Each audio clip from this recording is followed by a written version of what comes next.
네, 안녕하세요. 12월 8일 슬기로운 신앙생활 곧 은혜와 사랑에 대한 21번째 시간을 찬송가 552장을 들으면서 시작합니다. 오늘도 함께 나누는 하나님의 말씀을 통해 각자의 처소에서 동일한 하나님의 은혜와 사랑이 가득하시기를 먼저 축복하고 소망합니다. 오늘 본문 말씀인 마태복음 5장 13절로 20절 말씀을 우리 같이 읽어보도록 하겠습니다. 너희는 세상의 소금이니 소금이 만일 그 맛을 잃으면 무엇으로 짜게 하리요?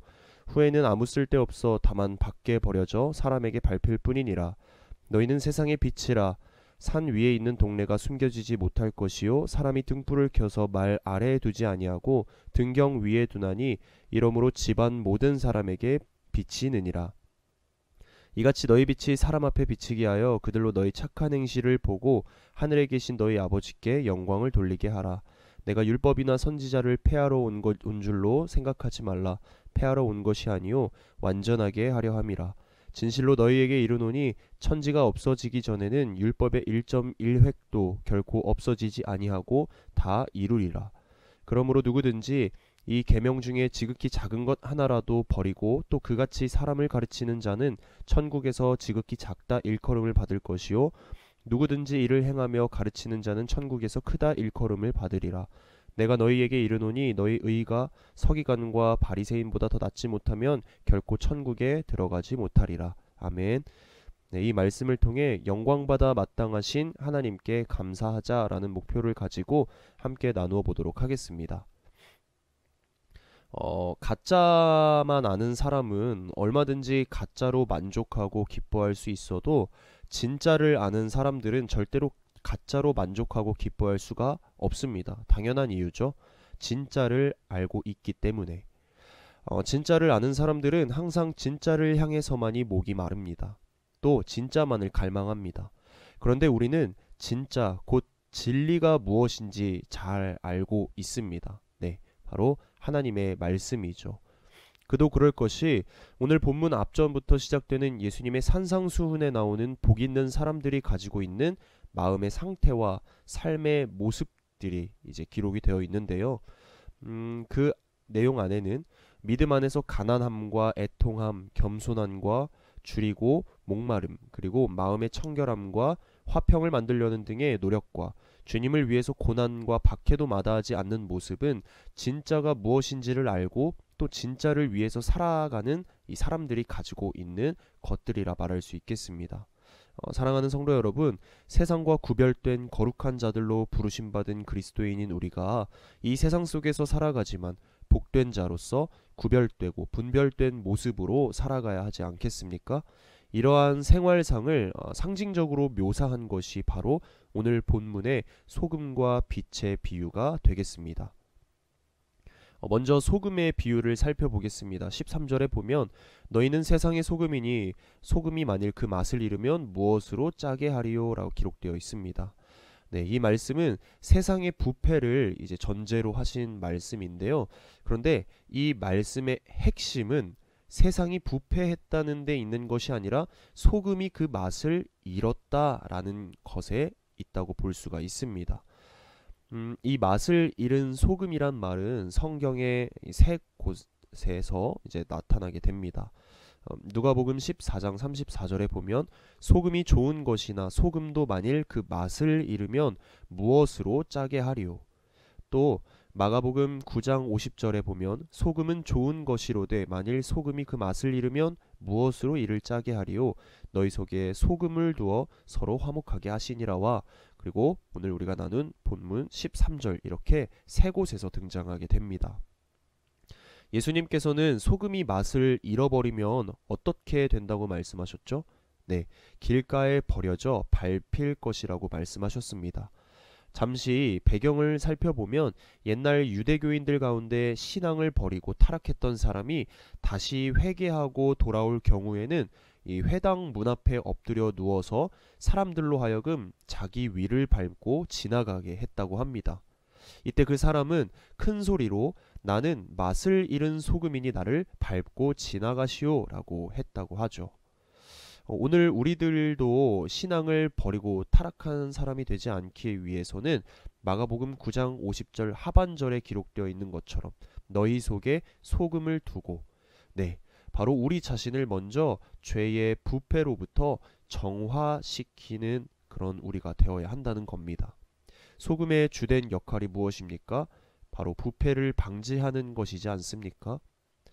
즉, 주님과 가까이 교제하는 자는 주님과 매일 동행하며 그의 은혜에 의지함으로 말미암아 죄로 인해 우리 마음의 부패를 방지해야 한다는 것이 되겠습니다.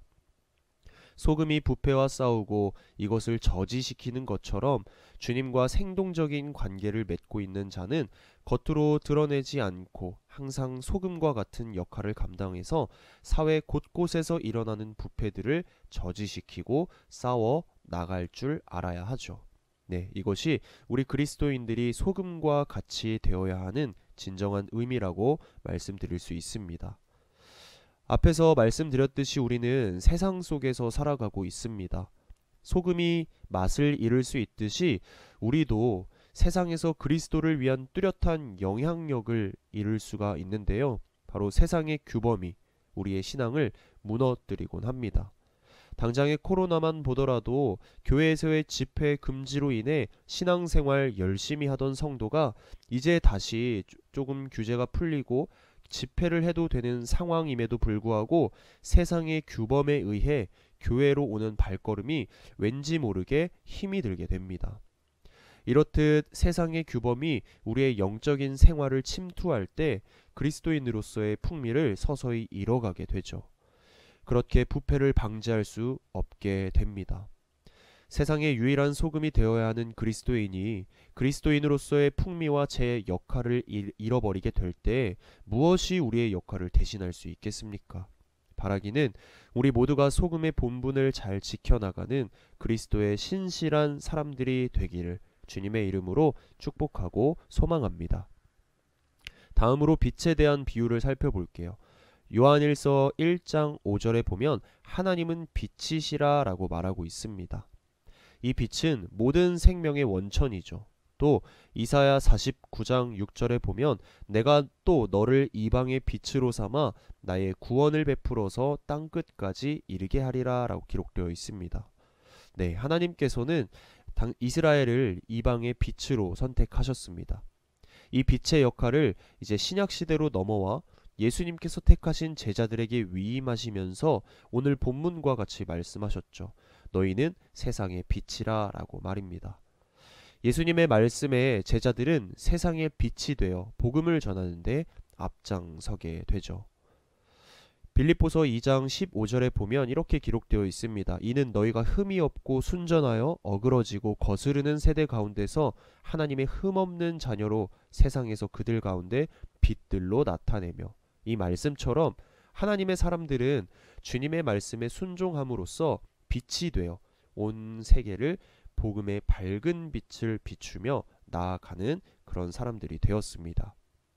그리고 오늘날 우리가 빛의 자녀임을 계승받아 오직 빛 되신 주님과의 끊임없는 교제를 통해서 어두운 세상 속에서 빛의 역할을 지금 우리도 감당하며 나아가고 있습니다. 우리는 어두움 가운데 빛이 되어 길잡이 역할을 감당해야 합니다. 마치 등대가 길잡이가 되어줄 때 배들이 밤이나 낮이나 항로를 안전하게 운행할 수 있는 것처럼, 항구에 안전하게 들어올 수 있는 것처럼 삶이라는 항로 가운데 암초와 암석이 즐비한 이 바다 한가운데를 통과하는 우리 모든 사람들에게 등대와 같이 안내하는 이런 역할을 우리가 감당할 수 있어야 한다는 것이죠. 또한 빛이라고 하는 것은 발산되며 숨겨지지가 않습니다. 그 당시에는 불을 밝힐 수 있는 성냥이라든지 라이터 같은 것이 없었기 때문에 타다 남은 것들을 보존하는 관습이 있었다고 합니다. 안전하게 보존하기 위해 종종 흙으로 만든 말, 즉 용기에 간수하였으며, 이러한 습관을 예수님께서는 잘 아시고는 마태복음 5장 15절 사람이 등불을 말 아래에 두지 아니하고 등경 위에 두나니 이러므로 집안 모든 사람에게 비치느니라 라고 말씀하신 것 아니겠습니까? 상식적으로 어둠을 걷어내고 환히 밝혀주는 등불은 이 말이나 평상 아래에 두어서는 안 되죠. 그렇게 되면 빛의 기능을 충분히 발휘할 수 없기 때문입니다. 등불은 확실히 보이는 장소, 곧 등경 위에 두어야 합니다. 결론적으로 우리는 16절의 말씀을 귀담아 듣고 명심해야 합니다. 16절에 보면 이같이 너희 빛이 사람 앞에 비치게 하여 그들로 너희 착한 행실을 보고 하늘에 계신 너희 아버지께 영광을 돌리게 하라. 아멘. 빛을 발하는 우리는 우리의 모습을 통해 나 자신을 드러내고자 하는 것이 아니라 하늘에 계신 하나님 아버지를 영화롭게 하기 위해 사용되어져야 한다는 것입니다. 우리가 세상을 내 멋대로 살아가다 보면 그게 빛인지 어둠인지 잘 분간하지 못할 겁니다. 그 기준에 선하신 하나님이 아니라 내가 있기 때문입니다. 우리의 목적은 빛의 근원이신 하나님께 영광 돌리는 것이어야 합니다. 하늘에 계신 너희 아버지께 영광을 돌리게 하라. 저와 여러분이 이 목적을 잃어버리지 않고 살아가시기를 주님의 이름으로 축복하고 소망합니다.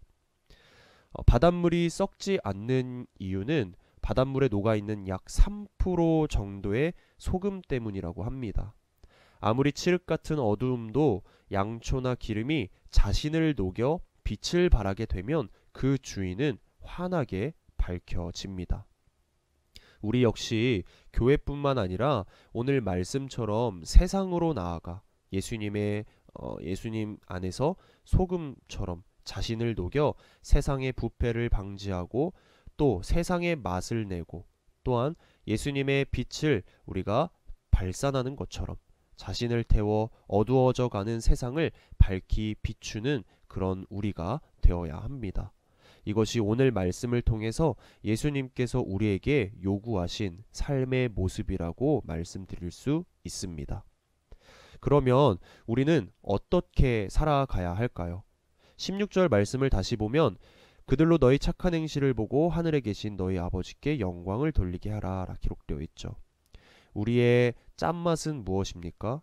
우리의 밝음은 어디로부터 나오는 것입니까? 그것은 착한 행실입니다. 하나님의 뜻에 합당한 정직하고 거룩한 삶의 모습이라는 말입니다. 이 세상을 맛이 있는 세상이 되게 하고 밝은 세상이 되기 위해서는 하나님이 보시기에 기뻐 받으시는 모습들이 우리 삶에서 나타나야 합니다.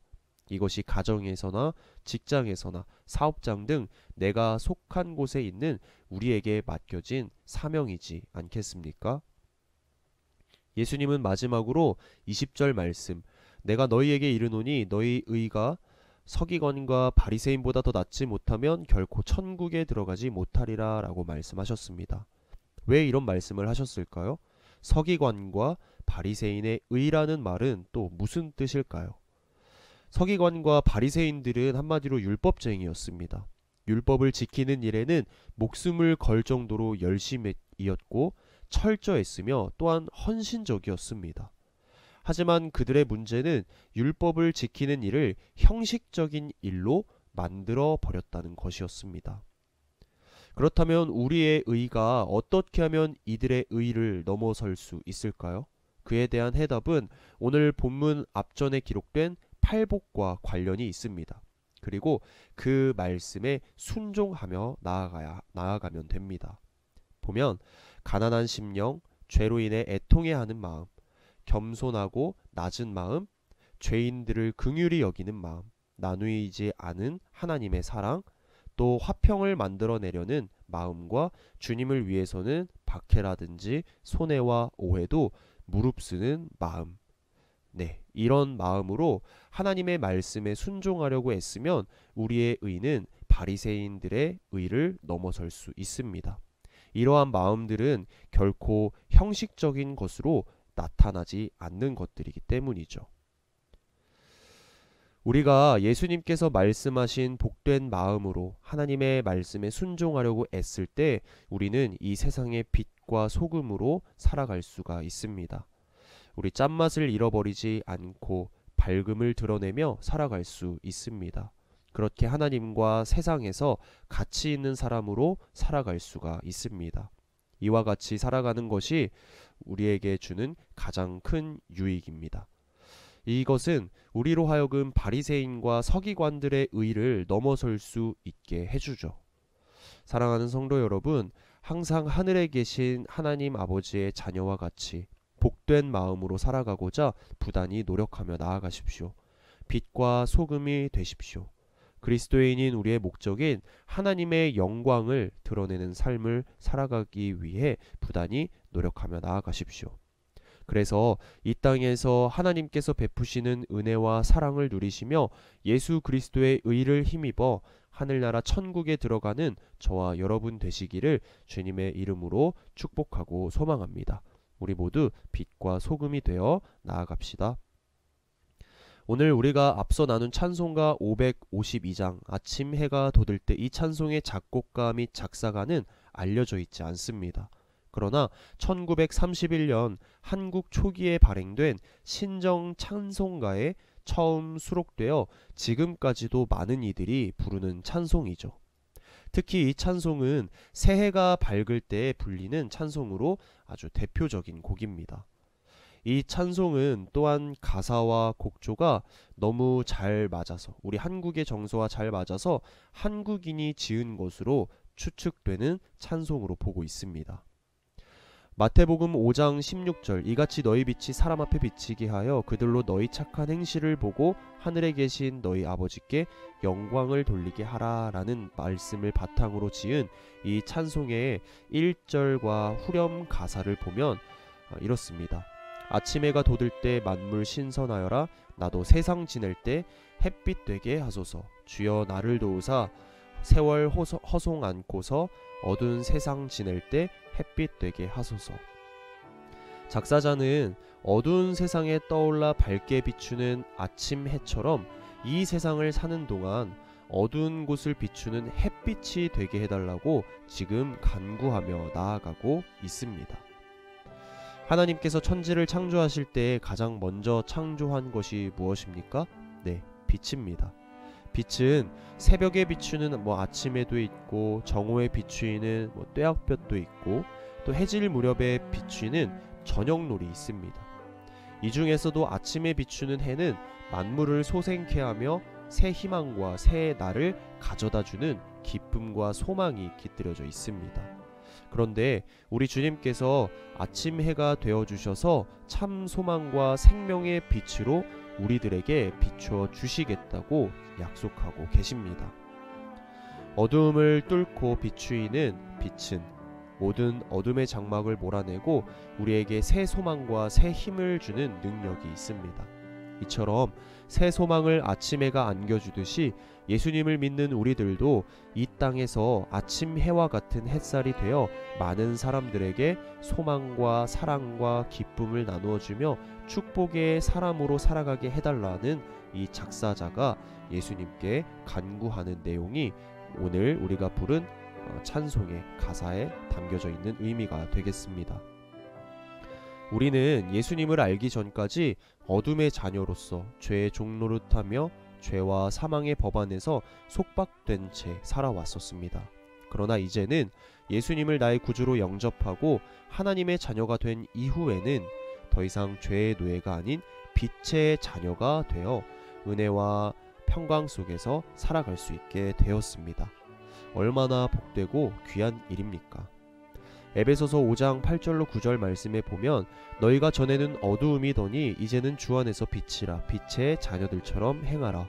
빛의 열매는 모든 착함과 의로움과 진실함에 있느니라. 아멘. 이제 우리가 빛의 자녀로서 또 하나님을 영화롭게 하는 자로서 이 어려운 세상 속에서 아침해와 같이 밝은 빛을 비추는 소망의 사람으로 믿음 안에서 살아가는 저와 여러분 되시기를 주님의 이름으로 다시 한번 축복하고 소망합니다. 오늘 우리는 마태복음 5장 13절로 20절 말씀과 아침 해가 돋을 때 라는 찬송을 통해 하나님이 어떤 분이신지를 다시 한번 깨달았습니다. 오늘 우리에게 하나님은 어떤 분이십니까? 우리 하나님은 영광받아 마땅하신 하나님이십니다. 우리는 하나님의 자녀입니다. 하나님의 자녀로서 예수님께서 말씀해 주신 것처럼 복 있는 사람이 되어 하나님을 영화롭게 하는 분명한 목적을 가지고 이 세상에서 빛과 소금의 역할을 잘 감당하며 살아가야 합니다. 내 의를 드러내고자 함이 아니라 그냥 형식적으로 갖추는 그런 모습으로 나아가는 것이 아니라 예수 그리스도의 의, 그 숭고하고도 희생적인 사랑을 우리가 본받아 그 의를 드러내는 삶을 살아가는데 우리 마음과 뜻과 힘을 다하며 나아가십시오. 그런 저와 여러분 되시기를 주님의 이름으로 축복하고 소망합니다. 기도하겠습니다. 사랑이 많으신 아버지 하나님, 오늘도 우리에게 말씀으로 다가오셔서 이 말씀으로 하나님의 은혜와 사랑을 깨달을 수 있게 하심에 깊은 감사를 드립니다. 하나님은 영광받아 마땅하신 하나님이십니다. 이제 우리가 하나님의 말씀 따라 복 있는 사람이 되고자 부단히 노력하며 이 세상의 빛과 소금의 역할을 잘 감당할 수 있도록 인도해 주셔서 어둡고 또 활력과 맛을 잃은 이 세상을 환히 밝히고 또 풍미를 더해 주어 궁극적인 우리의 목적, 하나님을 영화롭게 하는 데 사용되어지는 귀한 도구가 될 수 있도록 주님 은혜 베풀어 주시옵소서. 오늘 말씀 잘 붙잡고 다가올 주일을 기뻐하며 기대하는 우리가 되기를 소망합니다. 감사드리며 주 예수 그리스도의 이름으로 간절히 기도드립니다. 아멘. 네, 감사합니다. 우리 다음 시간에 뵙겠습니다. 안녕.